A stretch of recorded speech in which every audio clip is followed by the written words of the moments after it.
con l'aiuto di tutti coloro che hanno collaborato finanziariamente e non, noi orgogliosamente oggi possiamo consegnare ad Avapo ed Emergency un assegno di 3.000 euro cada uno per poter proseguire con le loro nobili attività. Nonostante il meteo non sia stato clemente, la maratonina di Mestre è riuscita a dare comunque i suoi frutti, destinando 2 consistenti assegni. Un risultato inaspettato che dimostra la sensibilità dei 1187 partecipanti. Soprattutto non è facile creare un evento che abbia la finalità di fare solo solidarietà, nel senso che non c'è nessun lucro.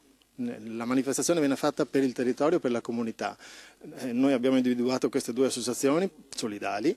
È chiaro che comunque ci possiamo anche guardare intorno nel tempo, però resta fermo il fatto che il nostro spirito principale è quello di fare solidarietà. Cioè la manifestazione deve vivere con i costi e quindi le entrate devono sopportare i costi, ma quello che avanza deve andare nella comunità. Dobbiamo dire anche che probabilmente il sentore che c'è di un'iniziativa che ha caratteristiche solidali crea le condizioni perché ci sia in ogni caso partecipazione.